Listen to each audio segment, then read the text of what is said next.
Yo, yo, yo, what's up? This is the GSMC Wrestling Laureate Podcast brought to you by the GSMC Sports Network.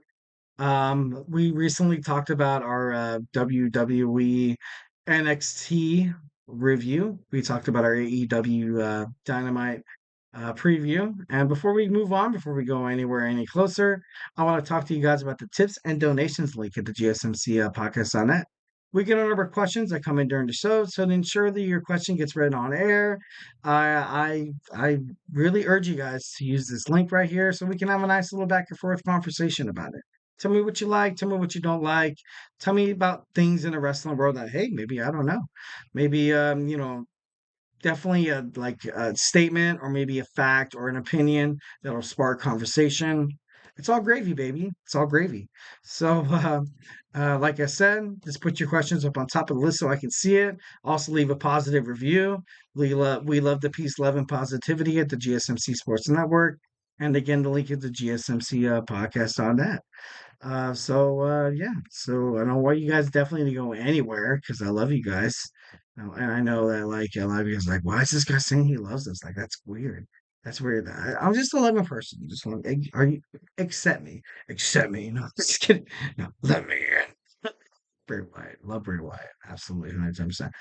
But anyways, let's move on. We're running out of time rapidly. So much to say with just little time. So we're gonna talk about the death of WCW. Yeah, let's get on into it. Love WCW. Like I said, I was a huge fan. Ultimately, kind of sucked that they were, it kind of ended the way it did. Definitely hurt my heart. But let's go ahead and jump on into it. So WCW was absolutely popular because they kind of had the sports aspect of wrestling, and they were great. It was great matches all around. You had great superstars that were putting on good matches.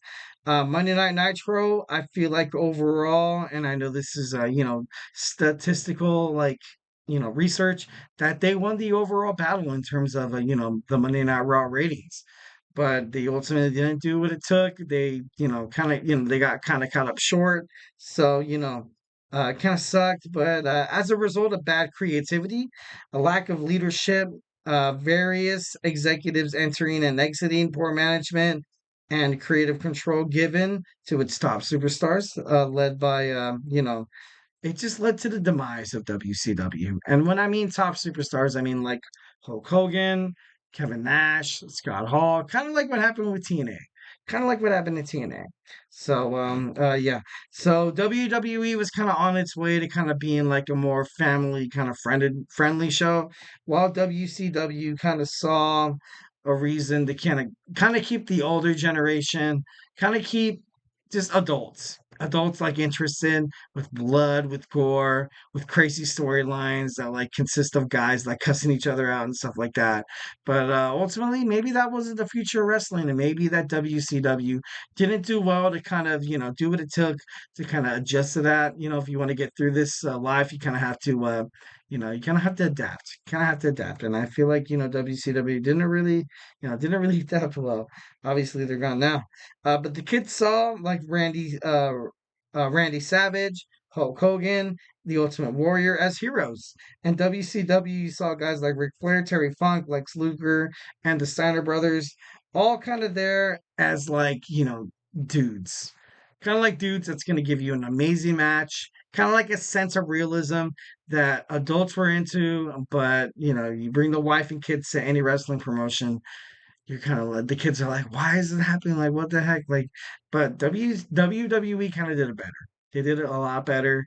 They were kind of able to pander to the crowd a little bit more. And I know WCW was ultimately founded on what WWE lacked, which was good matches, a little bit, pandering less to the crowd, but ultimately, that kind of caused their demise as well. I know it was, absolutely crazy, absolutely like kind of far-fetched, but that's kind of the way it happened. Um so that's kind of how the credit ultimately was for the Attitude Era. I know a lot of people kind of thought it was Vince Russo, but honestly, It's kind of crazy. I felt like the wrestling fans that left WWE kind of they were searching for like a better wrestling product. Ultimately, didn't kind of find it, but the WWE was the better ultimate. Like ultimately they were the better they were the better wrestling entertainment product, and which kind of led to them kind of being the dominant brand that they are today. So yeah. So WWE launched a weekly show in January 1993 in the Monday Night Raw, and Ted Turner and Turner Broadcast ordered WCW executive Vice President Eric Bischoff to air a show to counteract the Monday Night Raw. Obviously, Monday Night Nitro, which is super cool, super awesome. In September of 1995. It showed from the get go that on this first episode you saw Lex Luger kind of come out, and a lot of people were like what the hell is Lex Luger doing here? A lot of people kind of thought it was like a stint to kind of to bind the both shows together, but Lex Luger in the WWE didn't really get the contract extension that he wanted. Then he was, basically invited the next day from Eric Bischoff because Eric Bischoff wanted to rub it in Vince McMahon's face and be like, look, like your superstars are coming to me, man. They're coming to me, dude. Like you're not doing them well. So he came to WCW. Kind of, it was like it was kind of like a win, like Charlie Sheen winning, but obviously it wasn't winning. Obviously, what happened in the end. Like I said, Lex Luthor with the WCW, and he was signed with the WWF for the longest time. And unlike Monday Night Raw was televised, it was programmed, and it was also recorded. It was recorded, and as opposed to Monday Night Nitro, which was live, absolutely live, kind of proving onto that truly Monday Night Raw kind of segments in the show. And so then you had WCW Nitro. You had Eric Bischoff 5 minutes into a Nitro, basically saying the results of Monday Night Raw and persuading the audience not to channel surf, which is that's I thought that was pretty kind of I thought that was pretty crazy. I thought that was pretty crazy. And ultimately WWF saw their demise in the rearview mirror of WCW World Championship Wrestling, mostly because of the New World Order. You kind of Hollywood Hogan, Scott Hall, Kevin Nash. Yeah, the NWO kind of come out.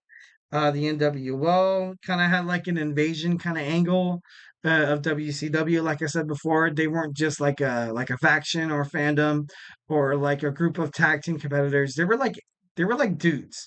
They were dudes that were ready to take over any show. They wanted to take over the show of WCW, and it just I don't know, just it got the people excited.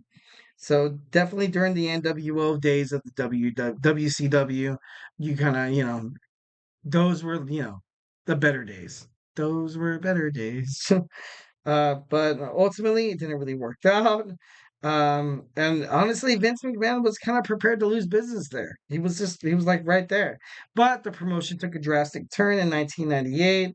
You saw young stars that were being held back by inflated egos, older superstars like I said before, Hogan, and then you had young guys like Eddie Guerrero, Dean Malenko, and then you also have Rey Mysterio, Chris Jericho, ultimately leaving the WCW, looking for greater pastures, kind of found it, and ultimately, besides Goldberg and Diamond Dallas Page, all the young talent mostly got kind of buried in the WCW, which of course, like if you're an NFL fan, if you're an NFL fan, and if you're planning to keep your same quarterback for the longest time, you kind of have to enter the draft eventually, right?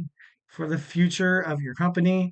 And honestly, just kept replaying and replaying. They're like the New York Giants of the NFL. No, I'm just kidding. No, I believe in Danny Dimes. I believe in Danny Dimes. But ultimately, like they had Goldberg and DDP. Eric Bischoff was eventually fired in 1999. Vince Russo took over as creative officer, who kind of saw himself as the reason why the Attitude Era was so big because he was formerly employed by the WWF. But before his push of young superstars in WCW, it was ultimately, way, way, way, way too late. By the end of 2000, WCW was destroyed in the ratings, and pay-per-views basically kamikaze down. to, absolute garbage, absolute garbage. So Turner Broadcasting Television, they tried to potential merger with their partner AOL Time Warner. Uh, AOL Time Warner didn't want anything to do with professional wrestling, so WCW, sold to Vince McMahon in WWE of March 2001, ending the Monday Night Wars. And I don't know, that's just like, definitely something that, that sticks in the minds of wrestling fans. Definitely something that I feel like I don't. It would have been so awesome. It would have been so awesome to kind of see WCW and WWF kind of be in the same like boat, so to speak. But being brutally honest, I would love to see. I wonder if WWF would have kept the WCW product, kind of like the way they're doing NXT right now. I feel like it would have made for so much more entertainment. I feel like if it would have made. I don't know, it just would have been a lot better. Would have been a lot better. Uh, Honestly, and then as soon as the WCW superstars kind of made it to WWF, Vince McMahon willfully and joyfully buried these talents. Sting even knew that WCW stars didn't have a chance. That's the reason. That's the reason why he went to TNA. He didn't even want to chance it. Like it's just it was that bad. It was that bad. And to be honest, the best person definitely that has any like mark of marksmanship and talk about this is Booker T. Booker T, honestly, he's definitely one of the best wrestlers in the industry in WWE history, simply because that he survived. He survived Vince McMahon's bullspit. Like it was crazy. Vince McMahon was fueled by hate. And then Booker T faced adversity, crappy, absolutely crappy bookings, terrible storylines, and he was patient. He was respectable. Ultimately, becoming the king of the ring, King Booker, and also becoming the WWE World Heavyweight Champion. So I thought that was pretty cool. And just kind of touch on AEW and TNA. They try. They honestly really tried to mimic the Monday Night Wars between WCW and WWF. And honestly, it's to the point where WWE is so over. They're so popular that I think it's to the point where like no return. Much like AEW start, you kind of had a crappy Vince McMahon. You kind of had a crappy storyline. That's what kind of brought WCW because WWF was kind of like at a standstill, and that's what kind of fueled the AEW kind of movement in the beginning of 2019. But ultimately, that didn't really work out. WWE is kind of like now the standard, and I think it's too big to be defeated. And it's kind of crazy. And the Paul Levesque era will probably be, sad to say, the end of the AEW wrestling. So, craziness. I'm not trying to break your all heart. I'm not trying to, talk down to AEW, but I see good creative going in there, kind of the reason why WCW kind of went down. But, like I said, things have happened before. Maybe there's a miracle. I need a miracle. Yeah, I don't know. AEW so far looking like it's going down the toilet. I'm just kidding. But yeah, before we run out of time, we have our fourth segment. We're going to talk about our love hurts. Hurts.